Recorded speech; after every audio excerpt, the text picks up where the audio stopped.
Black CEO denied his first-class seat 12 minutes later. He grounds the plane and fires the captain. Hello, everyone. Before we begin today's video, I need your help. We've noticed that the channel is losing traction, and subscribing is one of the best ways you can help us. It's quick, free, and allows us to continue bringing you great content. Your support means everything. Let's keep this channel growing collectively. Where are you watching from? Drop your city or country in the comments below. Thank you very much. Now, let's get back to the story. You don't belong in first class. Step aside. The words cracked through the cabin like a slap of cold metal. The aircraft hadn't even closed its doors yet, but the humiliation arrived early, loud, sharp, public. Passengers froze mid-movement, the aisle narrowing with unspoken judgment as every head swiveled toward the conflict at row 2A. The accuser was a middle-aged man in an expensively loud suit, his voice projecting the swagger of someone who believed the cabin came preloaded with hierarchy.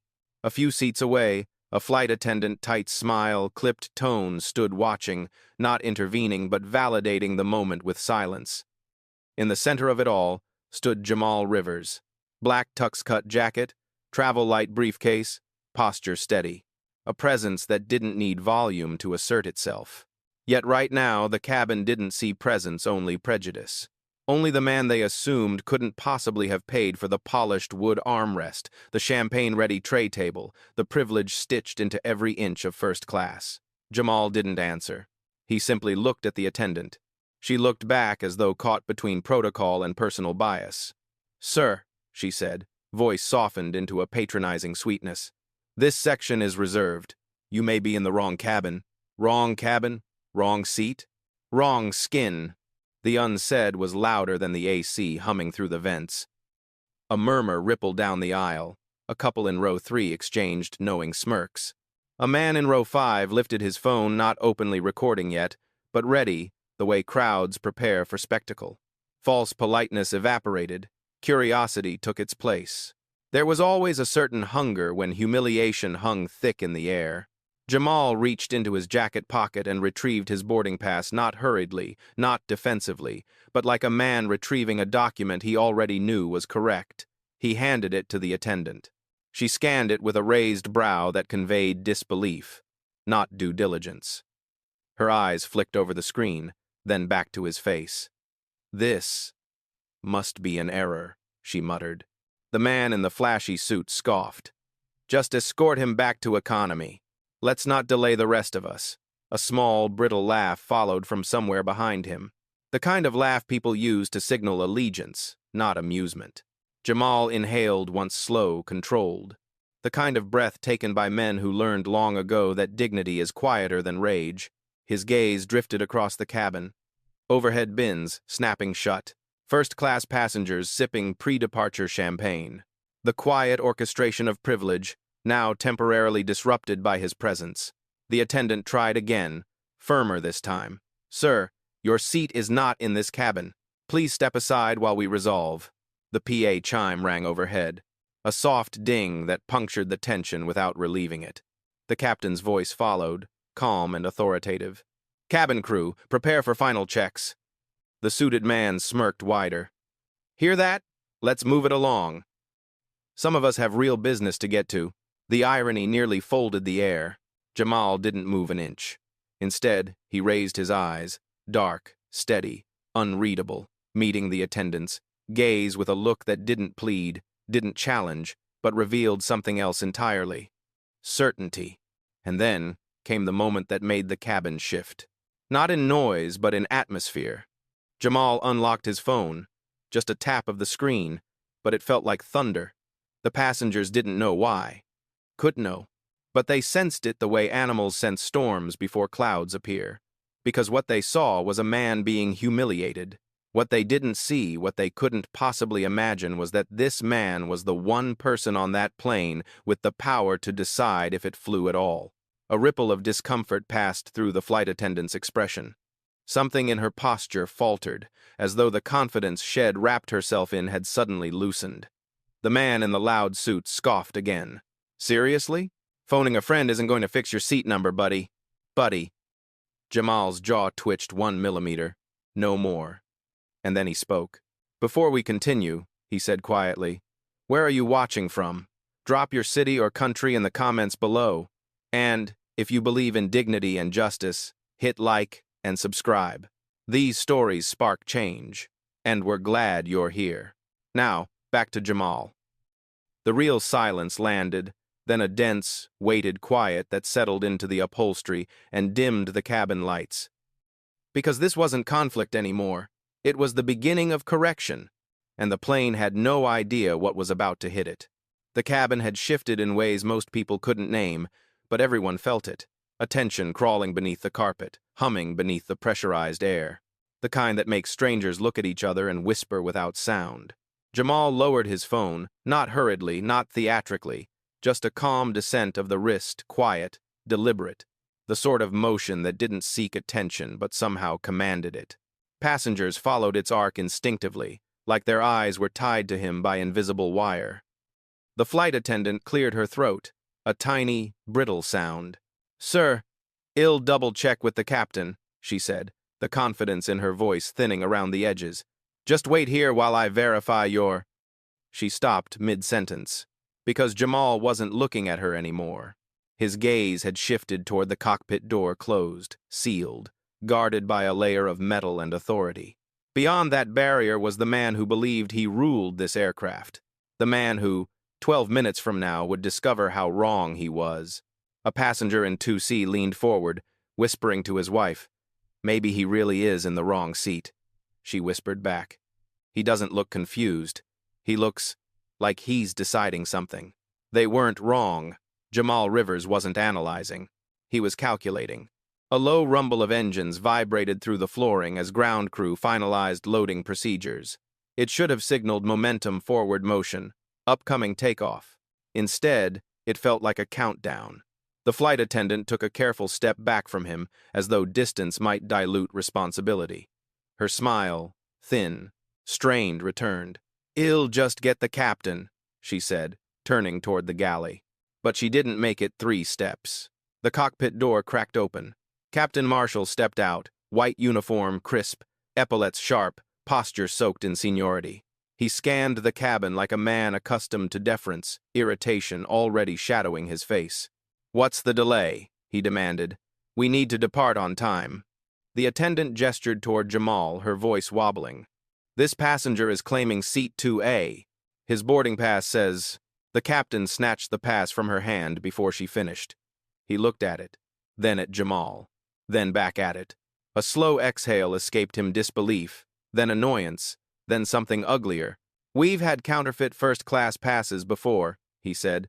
"Louder than needed, loud enough for half the cabin to hear. This one's obviously misprinted. He needs to be reseated in economy." A soft wave of snickers floated up from behind. The suited man couldn't resist. "Told you. Some people just try their luck." Jamal didn't react, not with his face, not with his posture, but the temperature around him dropped a degree. A cold clarity filled the space he occupied.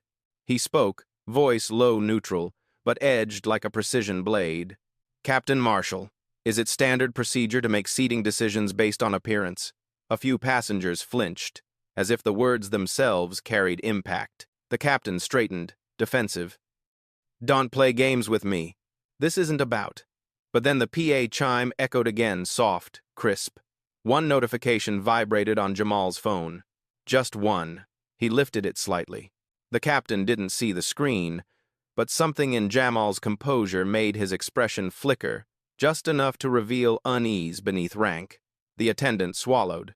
"Captain, maybe we should verify through corporate. The barcode does scan as first class." The captain turned sharply. "I don't have time for this. Reseat him." A few passengers gasped outright. The line had been crossed. Everyone in first class knew it. Everyone except the captain recognized the danger in the air. Jamal's gaze didn't waver. Not from anger, no, that would have been visible. This was something colder, measured. He tilted his head slightly, voice barely audible yet somehow filling the space. "I see." Those 2 words landed like a verdict. He brought the phone fully into view, not as a threat, but as an inevitable step in a sequence already set in motion. The cabin didn't know it yet, but the message Head just received would determine the fate of the entire flight. Engines hummed. Passengers held their breath. The storm was no longer coming. It was already here. For a long second, the cabin hovered in a kind of suspended breath, like the air itself understood that something irreversible had just shifted. The captain didn't see it. The suited man didn't see it. But every quiet observer, every passenger who'd witnessed arrogance masquerading as authority, felt it in their bones. Jamal slid his phone back into his palm, screen still glowing faintly. A notification banner lingered, one that only he could see, one that signaled the difference between inconvenience and consequence. He didn't speak, not yet. Silence was still working in his favor.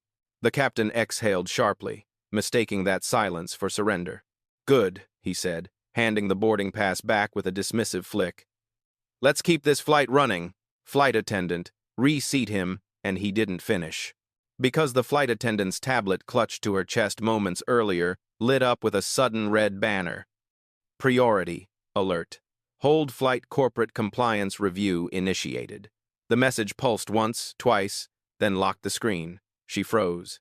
A faint, "Oh, my God," slipped out before she caught herself. It was the kind of alert no crew member ever wanted to see. The kind that comes from the highest internal authority. The kind that stops planes. Passengers began murmuring, confusion rippling through the cabin. "What's going on? Why are we pausing? Is something wrong with the aircraft?" Captain Marshall yanked the tablet out of her hands, scanning the message. His face drained of color, but the anger returned twice as fast, flushing red up his neck. Who initiated this?" he snapped. The attendant didn't answer. Her eyes simply flicked toward Jamal. It was a small gesture, barely a millimeter. But the captain saw it. His jaw clenched. "Is this you? What kind of stunt are you pulling?" Jamal met his gaze, calm as still water. "No stunt," he said. "Just accountability." The captain scoffed, though it didn't reach his eyes. "You think you can interfere with my aircraft operations because you don't like your seat assignment?" "You interrupted compliance protocol," Jamal replied. "I'm simply allowing it to continue." Passengers exchanged looks, not smirks. Not amusement, concern, because suddenly the roles had shifted, and the captain, the man who moments ago barked orders, now looked like someone losing ground beneath his own feet. A woman in 1A leaned forward. "Excuse me, what exactly is happening?" Before the captain could respond, another device pinged, then another, then 4 more. Phones lit up across first class. Corporate staff members, business travelers, frequent flyers, the kind of passengers who knew airline systems well enough to recognize an internal freeze when they saw one. "Row 3 seconds," businessman muttered. "This alert, it's not small. Someone just paused an entire route clearance." The suited man Hod mocked Jamal, earlier sat back, discomfort creeping along his features. "Wait, he can't do that. Right?"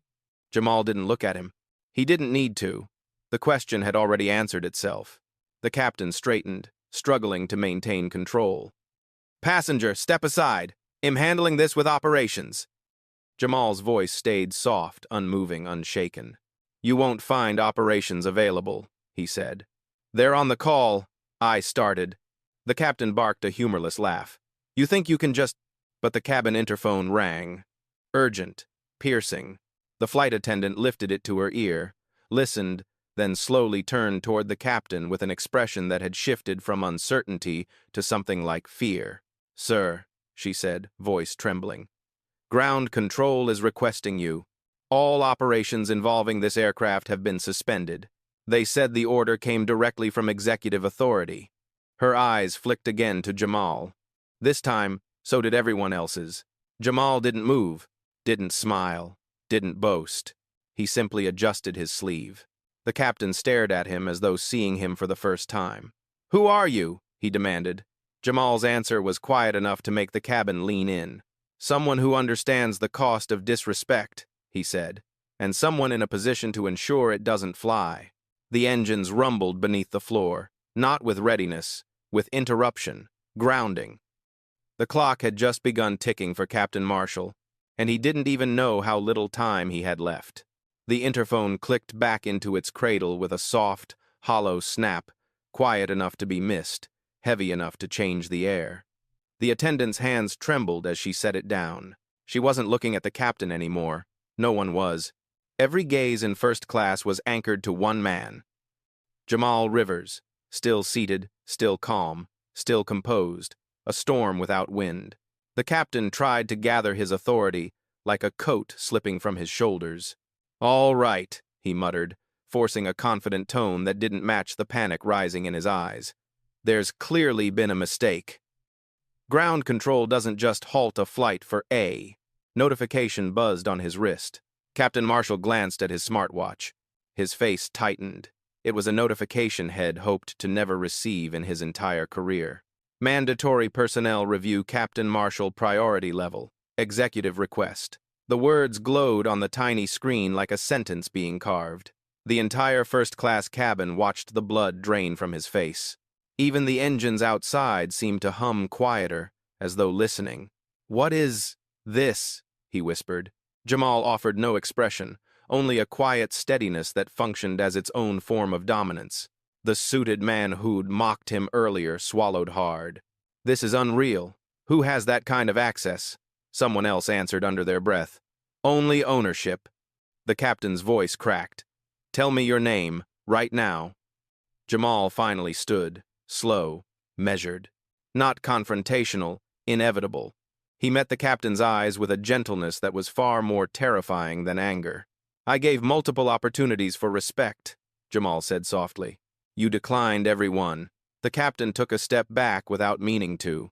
A ripple of unease passed through the front cabin. "Look," the captain stammered, "if you think I was being unfair, we can discuss it. There's no need to escalate this to what?" Jamal cut in. "To the people who sign your checks?" The whisper spread through the cabin. "Sign your checks." The captain opened his mouth, but no sound came out. Another chime. This time the flight attendant's tablet flashed again. Update. Flight suspended. Executive hold all crew members required for immediate review at gate. Passengers gasped. The captain's face went ashen. Jamal didn't gloat. He simply stepped forward with the quiet confidence of a man walking into a room he already owned. "It didn't have to go this way," he said. "But you made assumptions, based on appearance, based on bias, based on the belief that first class has a gatekeeper." The captain swallowed. You can't just... I'm not the one grounding the flight," Jamal replied. "Your conduct did that." It was the truth, delivered with surgical clarity. A silence spread dense, suffocating, absolute. The captain suddenly turned to the attendant. "Get ops on the line. Now." She hesitated, then lifted the phone again. "Operations isn't available," she said quietly. "They said all calls for this aircraft must go through the executive liaison." The captain frowned. "Who is the executive liaison?" The attendant looked at Jamal. So did everyone else. Jamal slid his phone into his jacket pocket. "I am." A collective inhale filled the cabin. The suited man slumped into his seat. The woman in 1A covered her mouth. The captain looked like he'd been struck across the face. Jamal continued, voice steady. "And right now, the executive liaison is determining whether this aircraft is fit to fly with its current leadership." Passengers exchanged looks, some shocked, some thrilled, some suddenly very aware of how they had reacted earlier. The captain's final defense broke. "Please, there must be another way to resolve this." Jamal gave him a long, quiet look that held decades of lived experience behind it. "There was," he said, 12 minutes ago. A shudder rolled down the cabin, because everyone understood what those 12 minutes meant. The countdown had begun. And Captain Marshall was running out of time, authority, and excuses faster than he ever imagined. The corridor outside the cockpit, filled with a pressure that wasn't coming from the engines or the compressed cabin air. It came from the unraveling authority of a man who had spent decades believing he owned the sky, and from the quiet assent of the man he had underestimated. A ground operations officer appeared at the aircraft door, tablet in hand, breath slightly rushed from his jog up the jet bridge. His reflective vest didn't match the luxury of first class, but his presence eclipsed every passenger in it. "Captain Marshall," he said, voice clipped, "you're required to step off the aircraft immediately for review." The captain's shock wavered into stubbornness. This is absurd. I am operating an active flight. I will not. It's not a request, sir, the officer said, tone hardening. It's an executive directive. Mandatory compliance. His gaze drifted a fraction of an inch toward Jamal. Subtle, respectful, confirming everything the passengers had begun to suspect. A first wave of whispers rolled through the cabin. Oh my God, he really does have that kind of power. This is insane. The captain tried to stand taller, but his authority was dissolving like ice under a blowtorch. The flight cannot depart without me. Correct, the officer replied. And it won't. The captain turned to Jamal, desperation fraying the edges of his voice. Look, let's be reasonable. We can fix this quietly. Jamal's expression didn't change. He looked at the man the way a judge looks at a case file already decided. Quietly? Jamal asked. Is that how you treated me? The captain didn't answer. He couldn't. The ground officer stepped in. Sir, your belongings are being removed from the cockpit as we speak. Silence. Humiliation. Consequence. The suited man who'd mocked Jamal earlier shrank into his seat like he wanted to disappear into the upholstery. The captain finally broke. This isn't fair. I run this flight. Jamal spoke calmly, almost gently. Rank doesn't excuse bias. Authority doesn't excuse disrespect. A dangerous truth, delivered without anger, landing harder because of it. The captain's mouth opened, but instead of an argument, a strangled breath came out. His shoulders collapsed inward. As he stepped toward the door, the walk of a man losing everything he thought untouchable, the attendant caught his arm. Captain, should I call in the first officer? She whispered. He didn't look back. Doesn't matter, he muttered. None of this matters now. He exited the cabin, swallowed by the jet bridge. The door hissed shut behind him. The atmosphere changed in an instant. Not lighter, not yet, but different. The ground officer turned to Jamal. Mr. Rivers, corporate control is requesting confirmation. Do you want the purge extended to senior cabin staff as well? The attendant's breath hitched. Her eyes darted to Jamal, fear, guilt, dawning realization all tangled in her expression. For a moment, the cabin held its breath. Jamal looked at her not cruelly, but with the weight of someone who had lived this scene far too many times in other forms, on other days, throughout his life. He said nothing. Not yet. A man in 1A whispered to his wife, Hez choosing her fate right now. The ground officer waited. Passengers watched. The flight attendant stood trembling, remembering every tone she used, every assumption she made, every moment she let happen. Jamal finally spoke. Follow the standard review protocol, he said. Her knees almost buckled, not from punishment, but from relief. Protocol meant investigation, fairness, not the immediate execution she feared, but protocol also meant truth would surface, and she knew exactly what it would show. The ground officer nodded. Understood. He stepped aside, clearing Jamal's path an instinctive gesture, not from fear but from recognition. A recognition of hierarchy, of ownership, of power wielded quietly. Jamal's eyes swept the cabin one more time. Not to shame anyone. Not to warn them. To make sure they saw. Bias has consequences. Not dramatic, not loud, systemic. This wasn't vengeance. This was correction. The engines outside powered down, the hum fading into an uneasy silence. For the first time since boarding, every passenger understood. This flight would not leave the ground until dignity did. The jet bridge door sealed again, but this time the air inside the cabin felt heavier charged, humming with a mix of shock and dawning understanding. A captain had just been removed mid-operation, a whole flight suspended, and all of it had happened without a raised voice, without a threat, without a single ounce of chaos from the man at the center of the storm. Jamal Rivers.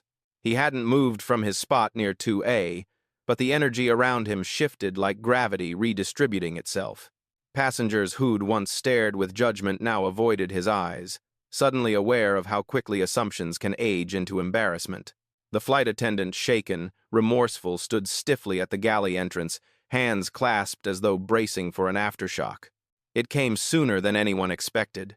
A group of airline managers boarded 3 of them, suits crisp, badges visible, expressions arranged into corporate apology.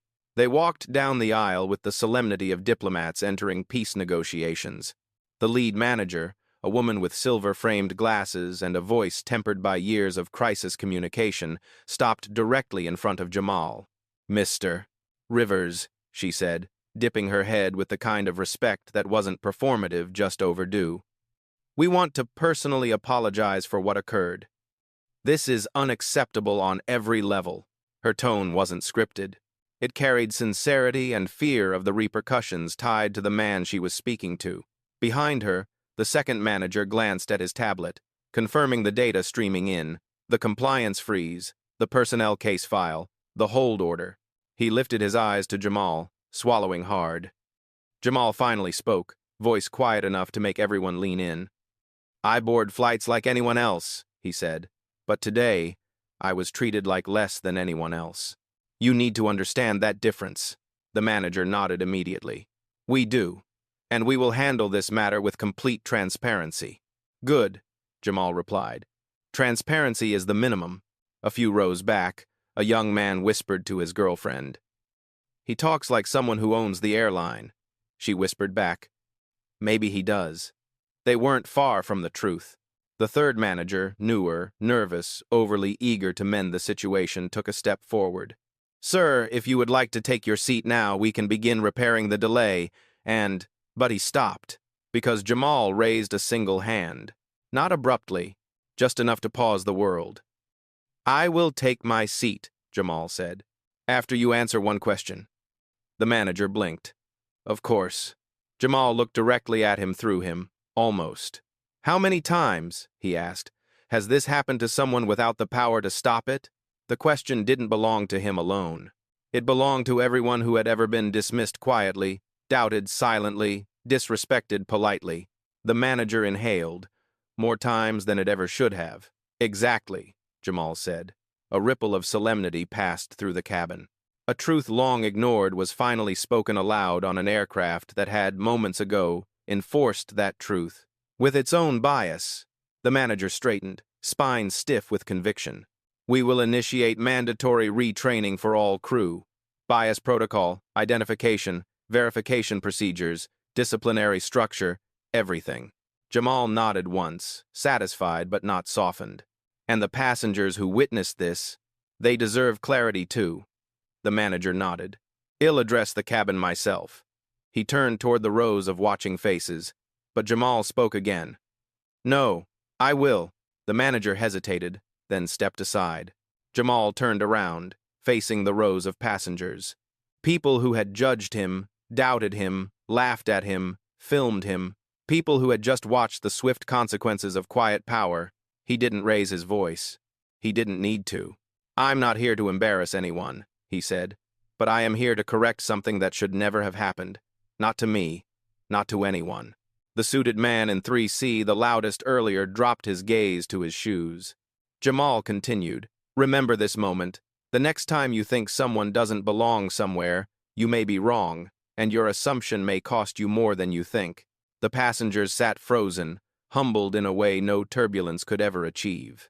The manager exhaled, relieved, impressed, shaken. "Mr. Rivers, your seat is ready, whenever you are." Jamal nodded. Finally, he stepped toward 2A, placing one hand on the headrest with the grace of someone reclaiming something that was his from the start. But just before he sat, another chime echoed through the cabin. The manager glanced at his tablet. His eyes widened. Then he looked at Jamal. "Sir," the board has responded. A slow quiet fell, not fearful but anticipatory, because whatever came next wasn't just about a flight. It was about the fate of the people who had forgotten who they were humiliating. The manager held the tablet like it was a live wire, the notification burning through the screen. His expression shifted from professional composure to something closer to awe. "Mr. Rivers," he said quietly, "the board's message is urgent." The entire first-class cabin leaned in, a collective gravity pulling them toward the center of the moment. Even the engines outside seemed to hush, as if waiting for the next instruction from the man who had frozen an entire aircraft with a single alert. Jamal didn't rush him.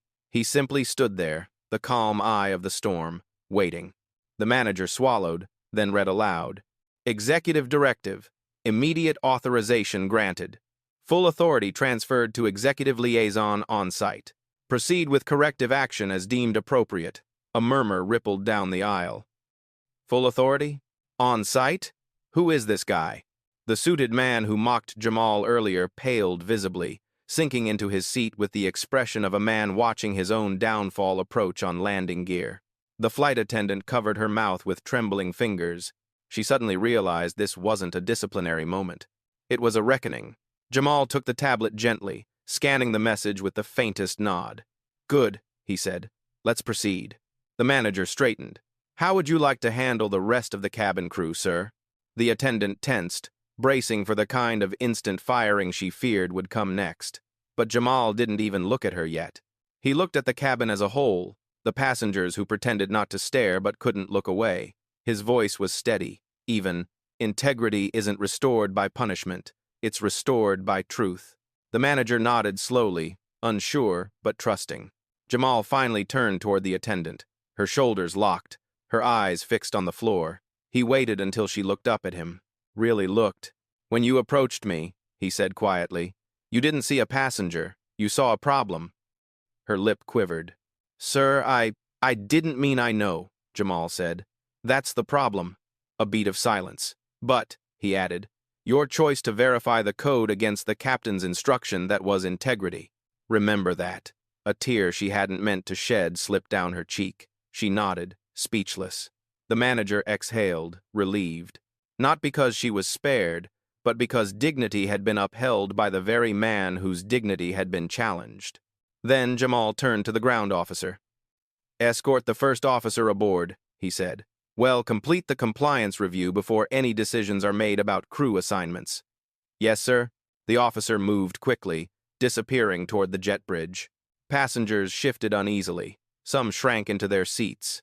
A few stared at Jamal with newfound respect. Others with embarrassment. The woman in 1A whispered, Hez handling this better than any executive I've ever met. Her husband whispered back, He is the executive. Jamal returned to his seat at last, placing his briefcase at his feet. But he didn't lean back. He sat upright, composed, waiting like a man accustomed to responsibility, not authority. Moments later, the first officer stepped onto the aircraft. Young, alert, eyes scanning instantly for signs of trouble. He paused when he saw Jamal. Mr. Rivers, he said with a respectful nod. I received the compliance freeze notification. Is there anything you need from me directly? Passengers stiffened. This wasn't normal. This wasn't standard. This was hierarchy redefining itself in real time. Jamal's tone remained calm. I need clear confirmation, he said. Was the captain's decision to reseat me based on any protocol violation? The first officer didn't hesitate. No, sir. Standard cross-check verified your boarding pass as authentic. There was no operational cause for reassignment. A murmur rippled again. The truth was out. Jamal nodded. Thank you for your honesty. The first officer straightened. Sir, will there be a leadership change? Passengers exchanged shocked looks. The question felt taboo, almost too real. Jamal considered him carefully. That, he said, depends on the report you file. The first officer nodded, understanding the weight of the responsibility placed on him not by fear, but by trust. He turned to the manager. I'll begin the documentation immediately. And then, for the first time since the confrontation began, the cabin felt like it could breathe again. Jamal rested one hand on the armrest, his posture a quiet reminder. Justice doesn't need volume. Power doesn't need threats. And respect isn't granted by a seat number, it's upheld by character. The engines outside rumbled to life again, not with impatience, but with permission. The plane would fly, but only because dignity had been restored to the cabin first. The engines outside resumed their low, steady growl, not the rushed roar of a plane eager to depart, but the deliberate hum of an aircraft waiting for clearance. It now understood would not come from the cockpit. It would come from Jamal Rivers. First class had settled into an uneasy silence. Passengers who once scowled at Jamal were now sitting stiff, hands folded, as if trying to erase their earlier expressions from memory. Others stared at him with the bewildered respect one offers a man whose identity they had misjudged in real time. And The news was spreading. Phones buzzed in pockets, notifications flaring across screens as whispers escaped row by row. He grounded the flight. He actually has the authority. Who is he? I think he owns part of the airline. No, I think he owns all of it. The truth was somewhere in between, and yet far above what any of them imagined. The cabin door opened again. A corporate liaison, the highest-ranking representative on the airport campus, stepped aboard. Sharp suit, steel posture, a presence that could silence a conference room of executives. She walked straight to Jamal. "Mr. Rivers," she said, voice low with respect. "Operations has confirmed your directive. The captain has been removed from duty pending full investigation." A visible flinch rippled through the passengers. She continued, "Corporate would like to extend a public apology to you, effective immediately." Jamal raised a hand, not rejecting, but refining. "Make it private," he said. "Apologies aren't theater." Her nod was crisp, grateful almost. Understood. Then, as protocol required, she turned to address the passengers. "Ladies and gentlemen," she began, "we regret the delay. A compliance review was initiated due to a procedural breach by the flight crew. Safety remains our highest." But Jamal's soft voice cut through, not rudely, but with the exact weight needed. "Tell them the truth." She hesitated. A long breath. Then she obeyed. "The captain exercised authority without cause," she said, choosing words carefully, and acted outside operational guidelines concerning passenger treatment. That is why this flight is currently suspended. A collective inhale shuddered through first class. The suited man in 3C, the one who mocked Jamal, first sank into his chair, face burning. His wife whispered, "You should apologize." I didn't know," he muttered. "That's the point," she replied. The liaison continued. "We are assigning a replacement captain and purser for this flight. Once the new crew is on board, we'll resume normal operations." A wave of relief mixed with guilt washed through the cabin. Jamal simply nodded. But the liaison wasn't done. She turned back to him. "Sir, the board has also requested confirmation on whether you wish to proceed with the scheduled acquisition meeting tomorrow." A collective gasp. Acquisition? Hez buying the airline? That explains everything. "Oh my God!" Jamal's expression didn't change. No pride, no intimidation, just clarity. He answered calmly. "We proceed as planned." The liaison bowed her head slightly, then exited the cabin. A long silence followed, not uncomfortable, not hostile, but reverent. Every passenger understood one thing now. They weren't witnessing an inconvenience. They were witnessing influence. The quiet kind. The clean kind. The kind that didn't need to shout to rearrange an entire system. Jamal finally leaned back in his seat, not with indulgence, but with purpose. He tapped open his phone, and for a moment, the entire cabin held its breath, wondering what new order he might issue. But all he did was check the time. The woman in 1A leaned forward. "Mr. Rivers?" she said softly. He looked up. I want to apologize for judging you earlier." Her eyes were genuine. Remorse carried not in volume, but in the tremble of sincerity. Jamal nodded. "Thank you. I didn't realize." Jamal finished the sentence for her, gently. "That you were judging at all." She froze, then nodded slowly. "Exactly." The man in 3C forced himself to stand. "Sir, I owe you an apology as well." Jamal looked at him, calm. "You owed it to yourself first," he said. The man swallowed, humbled. Across the cabin, more passengers stared downward, wrestling with their own reflections in their polished champagne glasses. Jamal's phone buzzed. Another message from corporate. "New captain en route arrival, in 3 minutes. Cabin purser replacement, assigned. Awaiting your clearance to resume flight." He locked the screen. Slowly, deliberately, he exhaled. The storm had reached its still point. Correction had been made. And soon the entire world would hear about what happened inside this small metal tube suspended between arrogance and accountability. But not because he would tell it. Because someone else already was. A phone in row 5 stopped recording its owner, suddenly aware that the story he captured wasn't humiliation. It was history. The replacement captain stepped aboard with a posture sharpened by urgency and respect, not entitlement. He scanned the cabin once, understanding immediately that whatever had happened here tonight was bigger than a delayed departure. His gaze landed on Jamal, not questioning, not assessing, simply recognizing. "Mr. Rivers," he said quietly. "I'm Captain Reyes. I've been briefed. If there's anything you require before we begin pre-flight checks, please let me know." Jamal nodded, the gesture small, measured. "Thank you, Captain. Just run your flight as you normally would by the book." The captain's relief was visible. "Always, sir." He disappeared into the cockpit. The new purser took her position in the galley, posture crisp, eyes alert and neutral. No assumptions, no tone, no bias. The plane felt different now, not in its metal, but in its morality. Passengers shifted into new versions of themselves. Some sat straighter, others quieter, all of them threading through realization like passengers waking from turbulent sleep. As the door sealed with a heavy thud, Jamal finally settled back in his seatbelt clicking softly. The briefcase at his feet was still there, untouched, unassuming, its contents worth more than the aircraft he sat in, but giving no hint of it. The cabin lights dimmed into the soft golden hue, meant to soothe travelers for takeoff. But soothing wasn't what people felt. They felt responsibility. They felt reflection. They felt the echo of everything they had seen, who they had been at the start of this flight, and who they were now, after witnessing dignity in motion. On the opposite side of the aisle, the woman in 1A gently turned her wedding ring, turning over thoughts she didn't want to admit.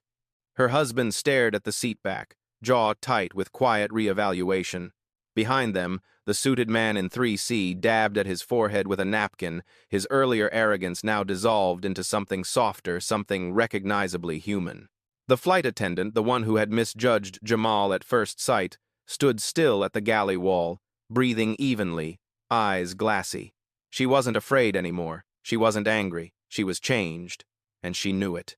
When the wheels began rolling toward the runway, she stepped quietly to Jamal's row. "Sir," she whispered, voice tinted with sincerity, "I just want to say, I won't forget today. Not because of what happened, but because of how you handled it." He looked at her, not with triumph, but calm kindness. "Then let it make you better," he said. She nodded, tears gathering again, this time without shame. The engines roared as the aircraft accelerated down the runway. A powerful vibration ran through the fuselage, and for a moment, everything trembled, metal, air, and the invisible lines of social hierarchy that had shifted tonight. As the plane lifted into the sky, the cabin darkened into the soft blue of cruising altitude. Outside the windows, the city lights shrank into a tapestry of tiny constellations, each glowing point oblivious to the transformation that had taken place thousands of feet above them. Jamal finally closed his eyes. Not to sleep, but to think.